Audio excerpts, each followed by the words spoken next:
안녕하십니까. 인하대학 경영대학 명예교수 이경환입니다. 이번 시간에는 파워순환 패러다임과 완전균형국가의 5번째 주제 4번째 시간인 생명력과 국가 구성원의 인적 역량 형성에 대해서 여러분과 함께 공부해보는 시간을 갖기로 하겠습니다. 지난 시간까지 우리는 파워순환 패러다임에서 완전균형국가 실천 수단인 파워의 5속성과 파워 프로세스의 그 역할에 대해서 여러분과 함께 공부를 하였습니다. 다시 한번 이 내용을 검토를 해보면 파워 프로세스는 가치화를 유발하고 국가 구성원의 생명력을 활성화해서 상생과 협력 후 국가 공동체를 구현한다고 우리가 공부하였습니다. 또한 활성화된 이런 생명력은 파워의 5속성을 능률적이거나 동시다발적으로 작용해서 완전 기능 국가를 구현합니다. 이러한 파워 속성에 의한 완전 기능과 파워 프로세스의 가치화는 독립적이면서 상호 지원하는 그런 역할을 합니다. 이런 파워 속성과 파워 프로세스는 바로 파워의 주기적 순환을 유발해서 재창조와 혁신을 기반으로 한 국가 공동체를 만들어낸다 하는 것입니다. 어찌됐건 간에 국가 경영에 대한 파워순환 패러다임의 접근은 국가 구성원들의 생명력을 활성화합니다. 우리가 지난 시간에 공부한 바 국가의 주권은 바로 생명력을 기반으로 형성된다는 것을 설명드렸습니다.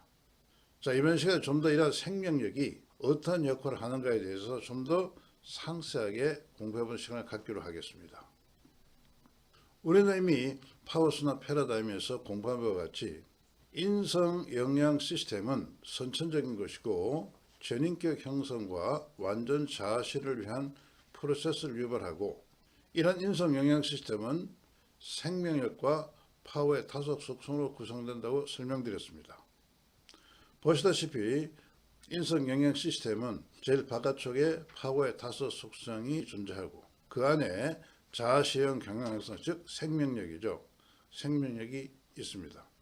이 파워의 5속성은 우리가 지난번에 공부한 바 같이 창조, 보존, 결합, 지배 및 귀속 속성으로 구성되고 그 안에 생명력, 자아실현 경영성이 있습니다. 이 자아실현 경영성, 생명성 안에 보시게 되면 바로 창의성이 있습니다. 이 창의성은 인성 영양 시스템의 핵이라고 설명을 드렸습니다. 어찌됐건 이러한 생명력은 바로 스스로 변해서 다른 것에 긍정적 영향을 미치는 그런 능력이고 창의성과 인성 5영향, 즉 창의영향, 정서지능영향, 가치화 영향 및 자기정화 그리고 자아실현, 자유의지 영향을 포함하고 있습니다. 이런 인성 영향 시스템은 바로 인간을 완전 자아시 이끌어가는데 이런 완전 자아시 이끌어가는 그 힘이 어디서 나오냐? 바로 생명력에서 나온다 하는 것입니다. 왜냐하면 우리가 공부한 바와 같이 이런 생명력은 스스로 변해서 다른 것에 긍정적 영향을 미치는 그런 힘이기 때문에 이런 역할을 하게 된다 하는 것입니다. 자, 그럼 우리는 생명력 안에 있는 인성 5영향이 있다고 설명드렸습니다. 이번 인성 5영향은 어떤 역할을 할 것이냐 하는 것입니다. 우리는 이미 인간 안에는 인성 5영향이 있고 그 인성 5영향은 각각 자신의 고유한 자아 정체성을 만들어낸다고 설명드렸습니다. 그 인성 5영향에 의해 만들어진 그 자아 정체성은 인성 5영향에 따라서 각각 고유한 역할을 한다는 것입니다. 그 역할에 대해서 잠시 살펴보게 되면 먼저 창의 영향입니다. 이 창의 영향은 사람들의 바람직한 욕구를 찾고 이것을 만족시키기 위한 새로운 자원, 방법 및 기술을 만들어내는 그런 능력입니다. 우리가 이 창의 영향이 활성화된 사람, 창의 영향을 기반으로 자아 정성이 형성된 사람은 바로 사람들의 바람직한 욕구를 찾아내고 이 욕구를 만족시키기 위한 새로운 자원이나 방법, 기술을 만드는 그런 능력인데 이런 창의 영향은 근원적 5창의 영향으로 구성되었다는 것을 알 수 있습니다. 근원적 5창의 영향은 우리가 지난번에 공부했지 독창적, 차별적, 공감적, 리더적, 적응적 및 창의로 구성됩니다. 또한 정서지능 영향은 바로 무엇을 하느냐? 바로 정서지능은 감정이나 느낌 등의 정서를 기반으로 목적 달성이나 문제 해결의 능력을 만들어냅니다. 이런 정서지능 영향도 근원적 5 정서지능 영향으로 구성됩니다. 이 근원적 5 정서지능 영향은 도전적 자기관리, 관계관리, 사회적 관리 및 환경 적응 역량을 만들어내는 그런 정서진흥입니다. 또 가치와 역량은 우리가 공부한 바와 같이 가치를 창출하고 이것을 적용한 상황을 만들어내는 그런 역량입니다.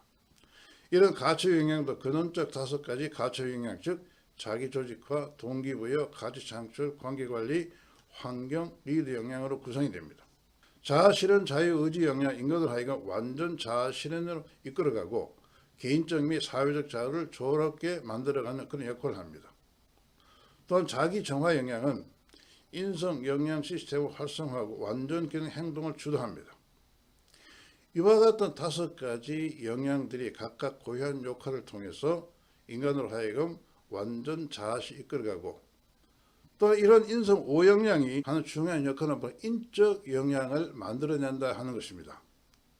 즉 인적 역량이란 무엇이냐면은 인적 역량은 성공적 업무의 원인이 되는 개인의 내적 프로세스입니다. 즉 이러한 인적 역량은 바로 탁월한 능력을 나타내는 개인의 내적 능력입니다. 어떤 사람은 예를 들어서 수학에 탁월한 능력을 가진 사람도 있을 것이고 어떤 분은 경영 분야에 탁월한 능력을 나타내는 사람도 있을 것이고 어떤 사람은 재무관리 또는 정치 분야에 탁월한 능력을 나타내는 사람이 있을 것입니다. 이런 탁월한 능력은 그들이 만들어낸 인적 역량인데 이런 인적 역량은 모두가 바로 뭐냐면은 인성 5역량의 정체성에 의해서 기반으로 형성된 그런 능력입니다. 자, 왜 그러냐 하게 되면은 우리가 다시 검토를 해보면은 우리는 지난번 공부할 때 자아 정체성은 무엇이냐면 개인의 본질이고 핵이며 자신의 본질 구현을 위해서 주도적 역할을 한다는 것을 우리가 공부했습니다. 좀 전에 우리 공부한 바와 같이 인성 5역량은 개인의 자아 정체성을 만들어낸다고 설명드렸습니다. 그런데 흥미있는 것은 바로 인성 5역량 중에 하나 이상을 기반으로 자아 정체성을 가진 사람은 자신의 본질을 구현을 위해서 이런 자아 정체성은 바로 내재적 동기를 유발하고 그 자기의 본질을 위해서 즉 자기의 정체성 구현을 위해서 내재적 동기를 구현하고 지식과 기술, 경험 등의 지적 특성을 탐구, 획득을 도모하고 이들과 상호작용으로 인적 역량을 개발한다 하는 것입니다. 즉 인성 역량을 기반으로 형성한 자아 정체성은 바로 인적 역량 형성에서 주도적 역할을 하며 완전 자아실을 이끌어간다 하는 것입니다. 우리가 예를 들어보게 되면은 우리가 어떤 창의 역량을 기반으로 자아 정체성이 형성된 학생이 있다고 생각해 봅시다. 이 학생은 바로 자신의 창의적 정체성을 실현하기 위해서 그 창의 역량을 기반한 자아 정체성이 창의적 실현을 위한 내재적 동기를 만들어내고 그 창의적 동기를 만족시키기 위해서 스스로 지식과 기술, 경험, 기술 등에 대한 탐구를 하고 이 탐구를 기반으로 이 학생은 공부를 통해서 자신의 학업 분야의 인적 역량을 개발하게 된다 하는 것입니다. 이런 내용들을 우리가 그림 5-12에 나와 있습니다. 그림 5-11을 보게 되면 사람 안에는 선천적으로 인성 5역량이 존재한다 하는 것입니다. 이런 인성 5역량 중에 어느 하나 이상이 바로 자아 정체성이 개발됐을 경우에 이것은 바로 그 사람 인격과 인적 역량 형성을 주도합니다. 이 경우에 인성 5역량을 기반한 자아 정체성은 좀 전에 설명드린 것 같이 개인으로 하여금 지식과 경험을 탐구하게 하고 지식과 경험이 탐구 이런 지적 능력은 바로 인적 역량 형성에 정보를 제공하고 그리고 이 자아 정체성 인성 5역량을 기반한 자아 정체성은 이 인적 역량 정보와 자아 정체성이 결합해서 인적 역량을 만들어냅니다. 이런 인적 역량이 합습될 경우 이것을 바로 그 사람의 적성으로 나타난다 하는 것입니다. 이와 같은 일들은 사람에게 우리가 지속적으로 반복될 때 그 사람의 인적 역량이 지속적으로 향상되고 능력은 개발된다 하는 것입니다. 다시 말씀드리면 인적 역량이라는 것은 인성 역량의 정체성과 개인의 지적 특성의 상호작용에 의해서 형성된다 하는 것입니다. 우리가 여기서 주목할 것은 지금까지 많은 사람들이 개인의 능력은 개인의 지식에서부터 나온다고 설명하였습니다. 그러나 실제로 보게 되면 지식은 인적 역량을 형성하는 데 있어서 하나의 정보를 제공하지 그 지식 자체가 인적 역량이 되는 것이 아닙니다.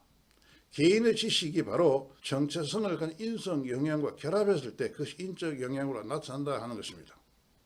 따라서 인성 영향을 기반한 자아 정체는 바로 인적 영향 형성에서 주도적 역할을 하고 있습니다. 이와 같은 예를 우리는 5-22절에 정서지능 영향을 중심으로 한번 살펴보기로 하겠습니다.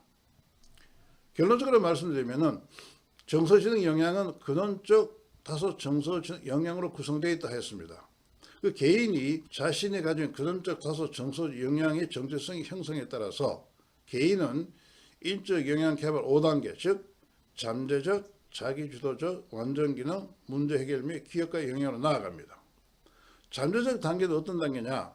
인적 영향 개발 5단계 잠재적 단계는 근원적 다섯 정서지능 중에 모두가 비활성화된 상태입니다.